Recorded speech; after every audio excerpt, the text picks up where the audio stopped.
In the vast tapestry of our galaxy, filled with frozen gas giants, barren rocky worlds, and endless silence, there is one planet that refuses to play by the rules. K2-18B.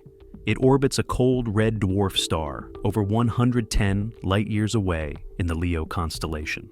And yet, this alien world might just be the closest thing we have ever found to Earth, and to life beyond it. For years, astronomers suspected something strange was happening there. First came signs of water vapor, then hints of carbon-based molecules. But now, with the James Webb Space Telescope scanning its atmosphere in unprecedented detail, we are seeing something that can no longer be explained by chemistry alone.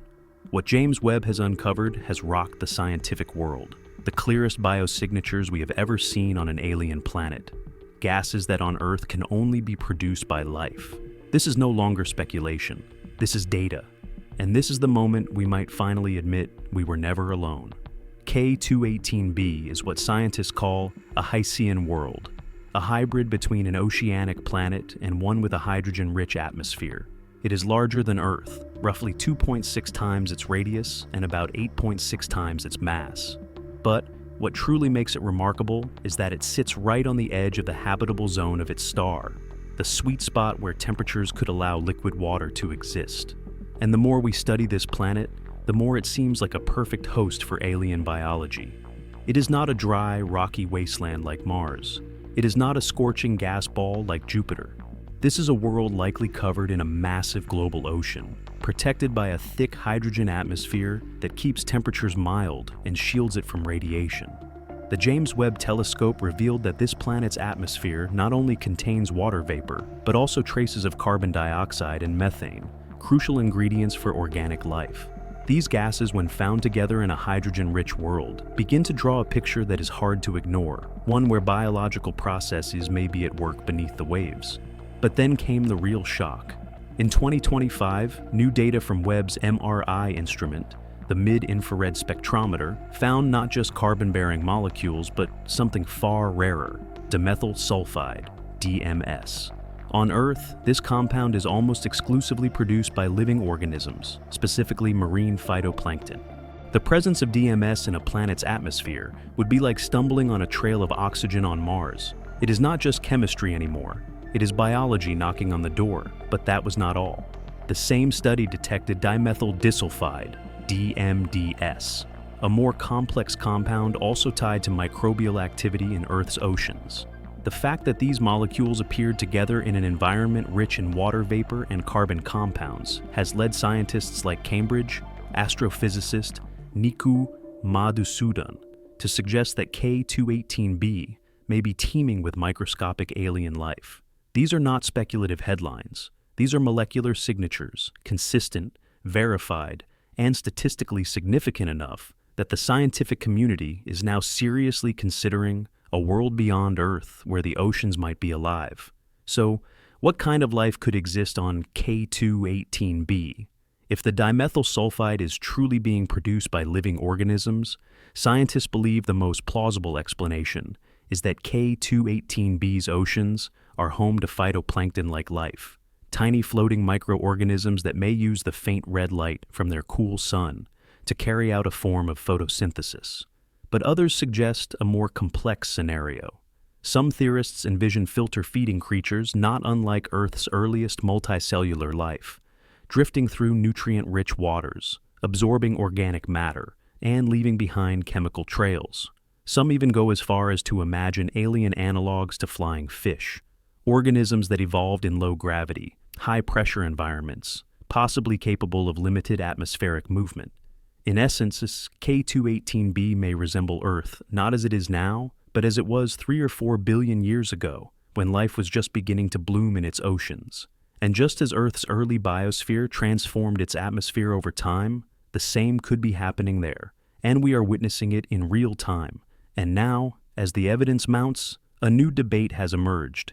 If K2-18B is home to life, should we try to communicate? Some voices in the scientific community say, absolutely not. Physicist Mark Buchanan warns that actively reaching out to an unknown biosphere could risk exposing Earth to a civilization we are not ready to face, or endanger a fragile ecosystem with our interference. Ethical philosopher Dr. Anthony Milligan argues that we have a moral obligation to tread carefully, not only for our safety, but for the protection of whatever may exist out there. Others, like Avi Loeb, believe that any intelligent life advanced enough to detect our signals would have already noticed us and might not even take us seriously. Regardless of where you stand, the truth remains. A signal from Earth would take 120 years to reach K2-18B and another 120 to get back. For now, we wait, but the data keeps coming. The molecules are there. The ocean is likely real. And the idea that we are alone in the universe is fading fast. With K2-18B now in the spotlight, the world's leading space agencies and private space companies are quietly shifting priorities. While no current propulsion technology can get us to this ocean world in under several centuries, discussions are already underway to launch the next phase of observation. A fleet of next-generation telescopes that can monitor it continuously and in higher detail. NASA is preparing to accelerate the development of the LUVOIR and HABEX observatories, both designed specifically to identify life-bearing exoplanets by analyzing atmospheric chemistry. Meanwhile, the European Space Agency and even China's CNSA are proposing their own deep space exoplanet monitors. But it does not stop there. The idea of launching an interstellar probe, possibly using laser propulsion and solar sails, is gaining traction. The Breakthrough Starshot initiative, backed by billionaires and scientists alike, proposes sending microscopic probes at 20% the speed of light. If successful, such missions could reach K2-18 billion in 500 years. A timeline long for us, but short in the cosmic scale. Humanity may never walk its shores, but we may witness for the first time a message sent from Earth to life beyond. The scientific implications of finding possible biosignatures on K2-18B are monumental, but the cultural impact may be even greater. Across the world, religious leaders, spiritual thinkers, and philosophers have begun offering interpretations of what this discovery means. Some call it proof that life is not unique to Earth, but part of a grander cosmic design, a universe wired for consciousness, not silence. Others have expressed fear, discomfort, and even denial, warning that our worldview is not ready to confront such a revelation. Social media has exploded with hashtags like #K2Alive and #OceanWorld, while documentaries and fictional adaptations are already in production. Governments remain cautious in their official statements, balancing excitement with scientific rigor. But beneath the surface, a subtle shift is taking place. The collective realization that we are no longer just explorers. We are being watched back, and in that realization, humanity is experiencing something rare. Global unity, not in fear, but in awe. As the momentum builds to uncover more about K2-18B, a growing chorus of voices warns of the need for planetary protection ethics, not for Earth, but for the alien biosphere. International panels are now convening to propose a new category of protected worlds, exobiological sanctuaries.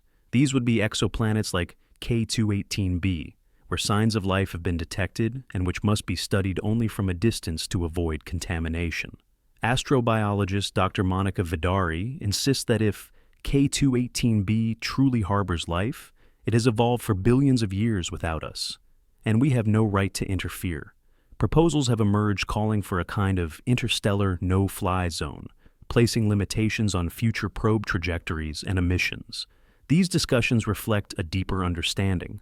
Just because we can observe does not mean we should invade. Because even if those oceans are silent now, even if that life is microbial, it is still the first confirmed kin we have ever found in the vast universe. And if we are wise, we will learn to listen before we act. Perhaps the most profound aspect of K2-18B is not what it tells us about aliens, but what it reflects about ourselves. Here is a planet that may host oceans, clouds, and perhaps even primitive organisms, just as Earth once did long before humanity ever walked its surface. In a way, observing K2-18B is like looking backward in time at our own origins.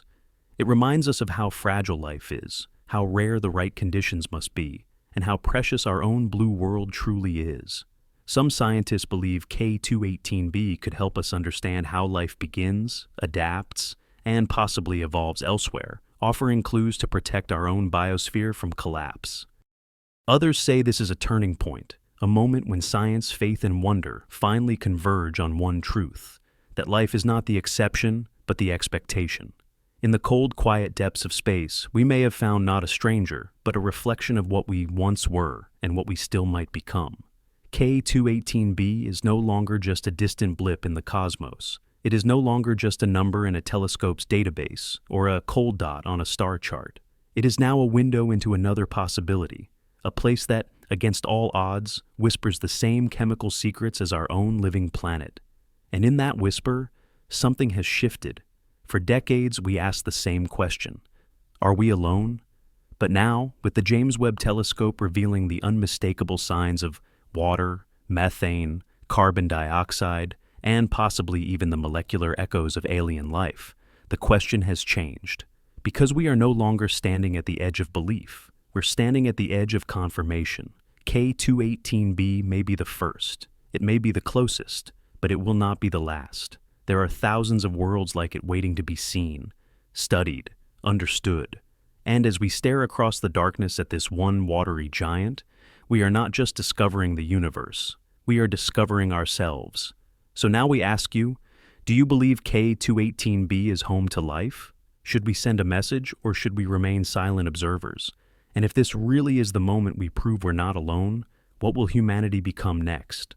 Tell us what you think in the comments. And if this journey across the stars moved you as much as it moved us, subscribe to the channel, turn on notifications, and share this video with someone who still looks up at the night sky and wonders. Because the universe may be vast, but tonight it feels a little smaller and a lot more alive.